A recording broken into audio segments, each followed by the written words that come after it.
Príjemné popoludne všetkým priaznivcom vyplňovania daňového priznania. Dnes vám ukážem, ako si ľahko a prehľadne vyplniť daňové priznanie bez zbytočných komplikácií v našej online aplikácii na www.onlinepriznanie.sk. Ide o vyplnenie daňového priznania za rok 2023. Pripravila som si dva príklady. Prvý sa bude týkať daňového priznania zamestnanca, ktorý má jedného zamestnávateľa, u ktorého si neuplatňoval daňový bonus na dieťa, ale bude si ho vyplňovať v daňovom priznaní. Okrem toho má jedného manžela a hypotéku. Ide o daňové priznanie typu A, ktoré môže byť podané v papierovej podobe. Druhý príklad sa bude týkať živnostníka, teda SZČO, ktorý uplatňuje výdavky paušálom vo výške 60%.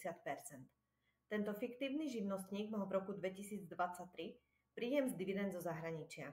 Ide o daňové priznanie typu B, ktoré môže byť podané iba v elektronickej podobe. V oboch príkladoch budem používať fiktívneho daňovníka pani Evu Daňovú.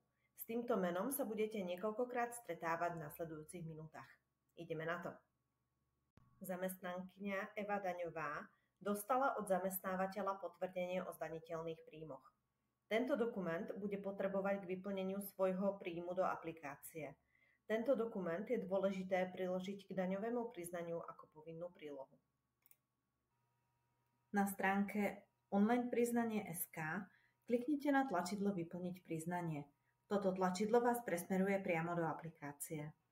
Sami vidíte, že aplikácia je jednoduchá a prehľadná. Pár slov o tom, ako sa v nej vyznať. Vľavo vidíte kroky, cez ktoré budem prechádzať vo vyplnení. Ak je niektorý krok vyplnený nesprávne, označí sa červenou farbou.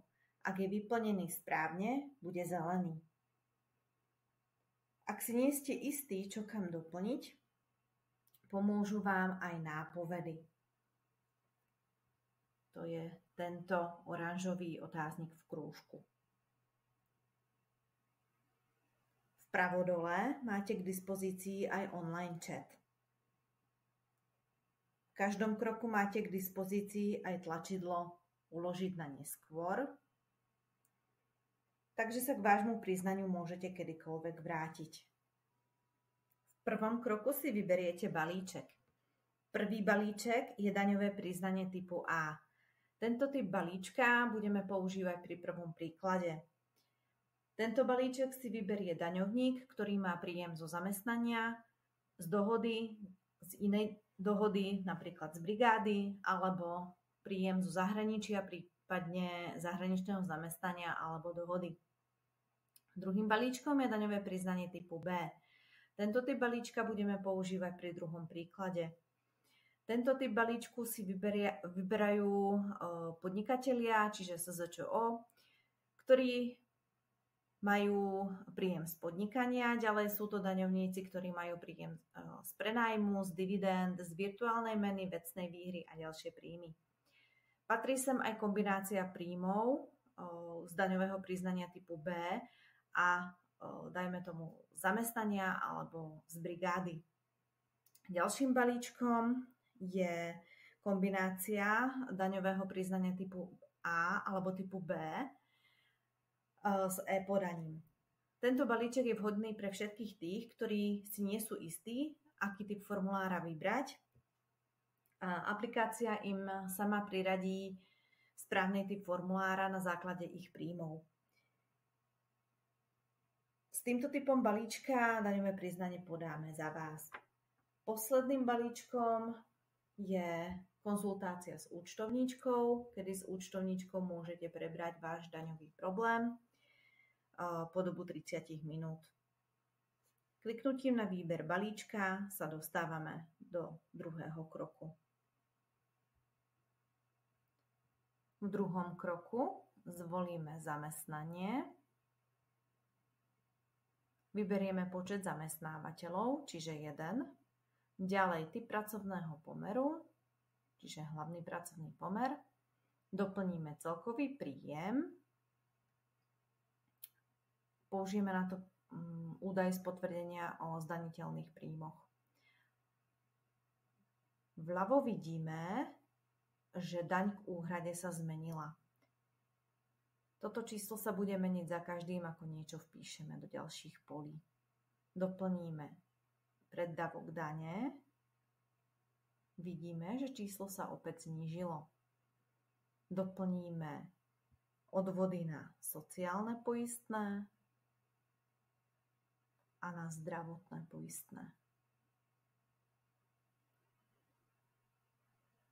Tieto údaje uvádzame vrátane eurocentov presne tak, ako nám ich mzdová účtovníčka uviedla v potvrdení o zdaniteľných príjmoch.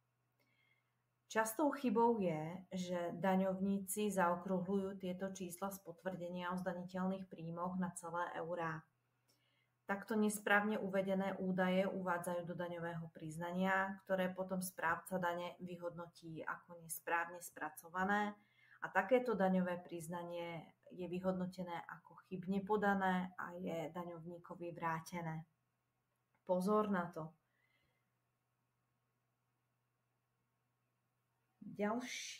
Ďalšie údaje v tomto kroku už nebudeme vyplňovať.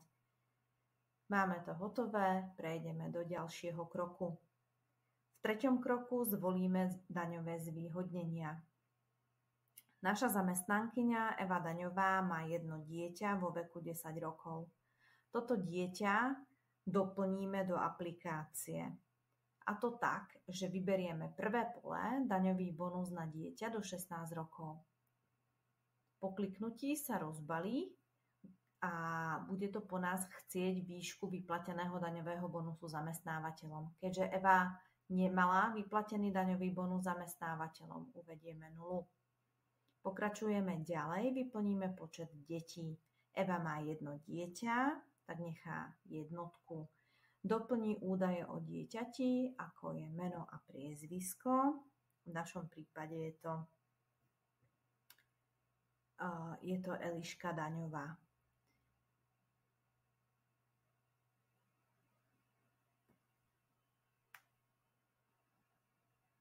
Ďalej doplníme rodné číslo dieťaťa a následne dátum narodenia.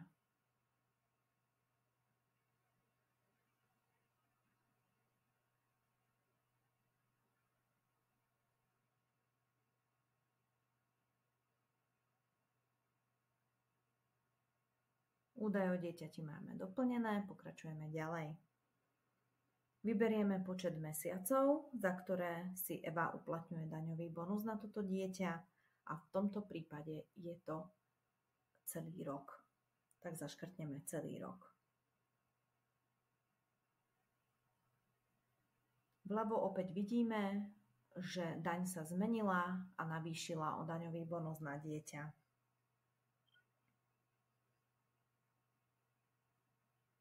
Pokračujeme ďalej. Eva má manžela, na ktorého si uplatňuje odpočítateľnú položku. Vyberieme teda manžela. Jej manžel bol nezamestnaný po celý rok a je vedený v evidencii uchádzačov o zamestnanie. Zaškrtneme teda príjem manžela 0 a doplníme počet mesiacov, za ktoré si Eva uplatňuje tento odpočet. Ďalej doplní údaje o manželovi, a to je meno a priezvisko, čiže Adam Daňo a jeho rodné číslo. Daň sa opäť zmenila.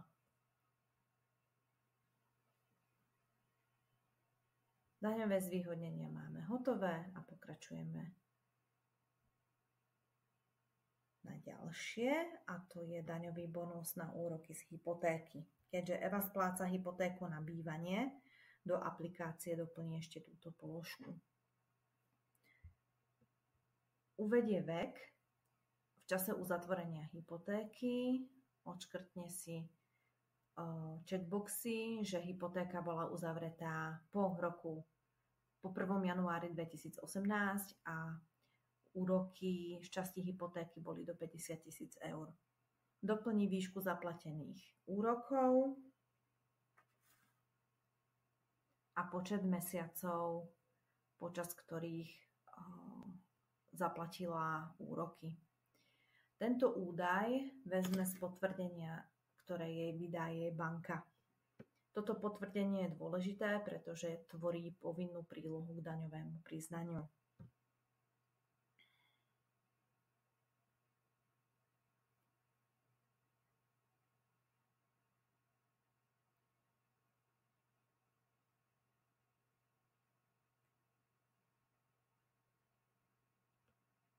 Tak, celý tento krok máme hotový, daň sa nám opäť zmenila, pripočítal sa daňový bonus na dieťa a tiež daňový bonus na hypotéku a základ dane sa znížil o položku na manžela.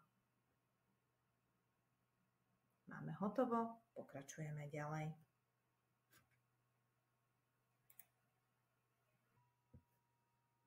Posledným krokom sú osobné údaje. Toto je dôležité, pretože vaše údaje sa prepíšu na prvú stranu daňového priznania. Doplníme teda údaje o sebe, meno, priezvisko, dátum narodenia. Tento dátum môžete vybrať aj z kalendára. Ďalej titul, ak nejaký máte, DIČ, alebo rodné číslo. Zamestnanec nemá pridelené DIČ, takže vyplní rodné číslo.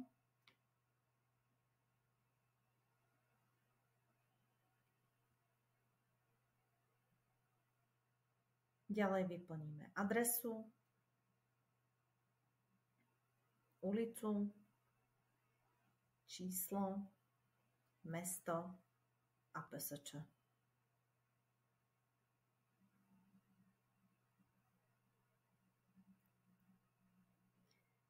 Ďalšou dôležitou časťou v daňovom priznaní sú kontaktné údaje. Doplníme teda telefón a e-mail, a to z toho dôvodu, aby nás správca dane mohol kontaktovať v prípade akéhokoľvek problému.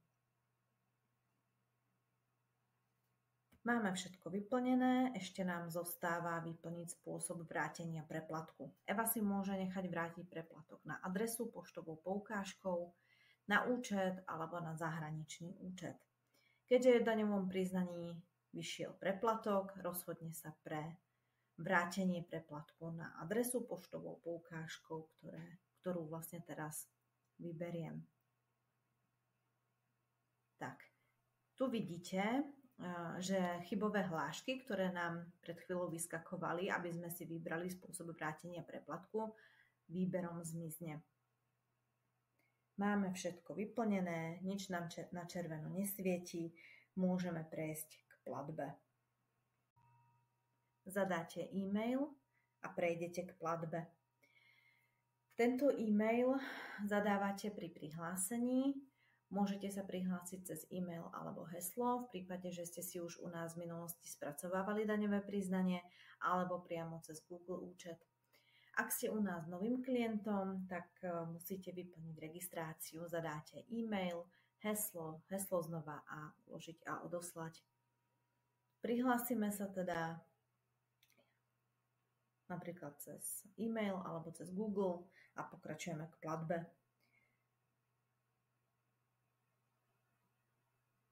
Po platbe sa vygeneruje daňové priznanie. Vidíte, že sa vygenerovali dva druhy súborov, a síce daňové priznanie v PDF formáte a v XML formáte. Prvý z nich slúži na osobné podanie alebo podanie poštou, druhý z nich je pre elektronické podanie. Daňové priznanie si stiahneme kliknutím na tlačidlo stiahnuť a zobrazí sa nám formulár daňového priznania. Jeho súčasťou je aj sprievodný list, kde nájdete presné inštrukcie, ako ďalej postupovať. V tomto prípade Eva pripojí potvrdenie o zdaniteľných príjmoch od zamestnávateľa a zároveň musí pripojiť aj potvrdenie o zaplatených úrokoch z banky. Ďalšie dokumenty Eva nemusí prikladať, pretože vychádzame z predpokladu, že daňový bonus na dieťa už raz v minulosti doložila na daňový úrad tak, že dodala rodný list. Ak by sa stalo, že by v minulosti rodný list nedodala, tak je povinná ho priložiť. Ak dieťa plní školskú dochádzku na území Slovenskej republiky, Daňový úrad si plnenie školskej dochádzky overí vo vlastnej réžii, čiže potvrdenie o štúdiu nie je potrebné. Ak by dieťa študovalo na škole v zahraničí, Eva musí doložiť potvrdenie o návšteve školy zo zahraničia. Ďalej tam vidí aj spôsoby podania, čiže buď osobne, poštou alebo elektronicky.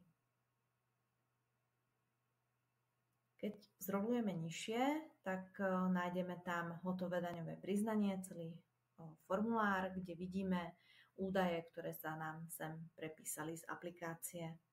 Vidíme tam postupne všetky dáta, vrátane dane, daňového bonusu. Dôležité, na čo nezabudnúť, je podpísať daňové priznanie, pretože bez podpisu je neplatné. Podpis musíte vykonať na niekoľkých miestach. Ak ste sa rozhodli darovať 2% dane, tak v tomto širokom políčku.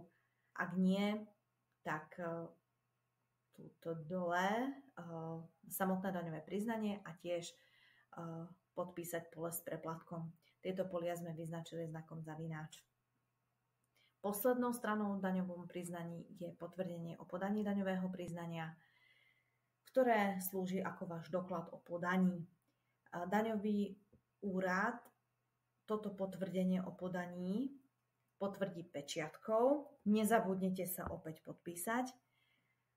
A po podaní osobne v podateľni miestne príslušného daňového úradu vám tento papier zostane. Ak by sa Eva rozhodla podať daňové priznanie poštou, potvrdením bude podací lístok z pošty. Ak sa rozhodne pre elektronické podanie, tak potvrdením o podaní bude potvrdenie vygenerované priamo z finančnej správy Slovenskej republiky.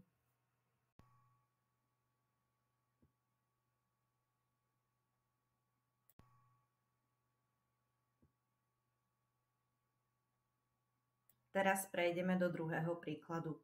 Opäť máme podnikateľku Evu Daňovú. Postupujeme rovnako ako pri prvom príklade. Dostaneme sa do aplikácie, vyberieme si balíček, tentokrát typu B. V druhom kroku zvolíme príjem z podnikania. Čiže vyberieme SZČO, vyberieme typ uplatňovania výdavkov, dáme paušálom, zvolíme kategóriu príjem zo živnosti, doplníme príjem. Vidíte, že 60% paušál sa vypočítal automaticky. Doplníme zaplatené sociálne poistné a zdravotné poistné.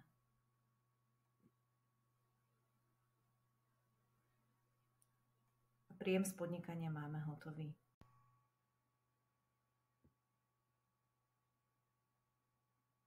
Teraz pristúpime k zdaneniu dividend. Príjem zo zahraničných dividend nájdete pod príjmom zo zahraničia. Vyberiete si krajinu, odkiaľ pochádzajú dividendy. V našom prípade sú to Spojené štáty americké. Doplníme typ príjmu z tejto krajiny, čiže dividendy. Ak boli dividendy vyplatené v eurách, nič viac neriešite, zadáte výšku príjmu dividend, zaplatenú daň a máte hotovo. Ak boli dividendy vyplatené v inej mene, napríklad v amerických dolároch, vyberiete menu, v ktorej boli vyplatené.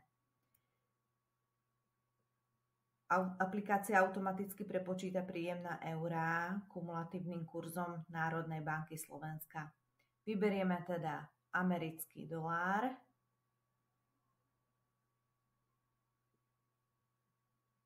A tu vidíte, že sa automaticky ten kumulatívny kurz uplatní. Doplníme teda príjem z vyplatených dividend v amerických dolároch.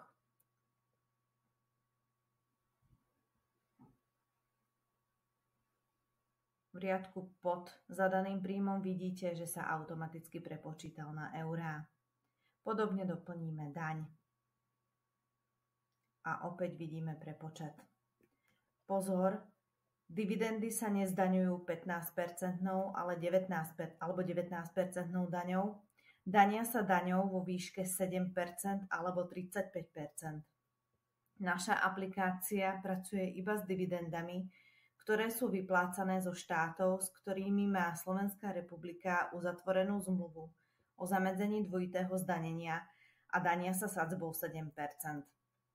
Je to vlastne väčšina štátov, ktoré vyplácajú dividendy. Eva žiadne zľavy na dani neuplatňuje, prejdeme teda k ďalšiemu kroku a tento krok môžeme preskočiť. Posledným krokom k úspešnému vyplneniu daňového priznania sú osobné údaje, ktoré sa opäť prepíšu na prvú stranu daňového priznania. Doplníme údaje o sebe, ako je meno, priezvisko, dátum narodenia, titul, prípadne pred menom alebo za menom a následne DIČ alebo rodné číslo.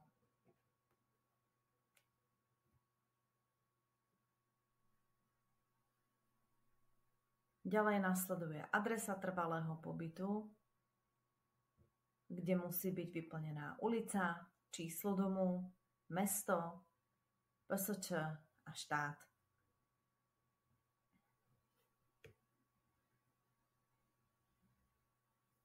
Ďalej vyplníme kontaktné údaje, telefón a kontaktný e-mail pre prípad, že by nás správca dane potreboval nejaké veci kontaktovať. Tieto údaje sú dôležité.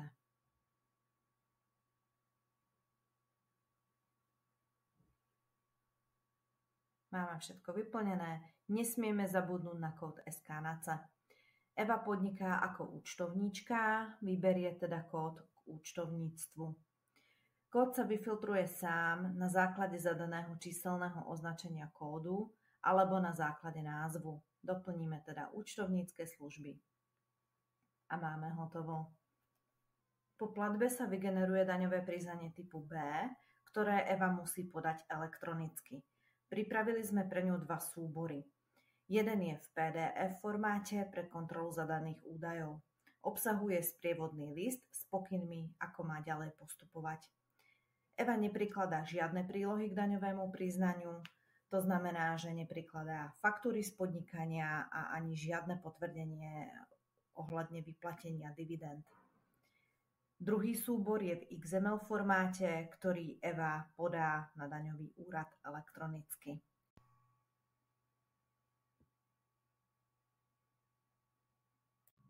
Na záver ešte pripomeniem termín pre podanie daňového priznania.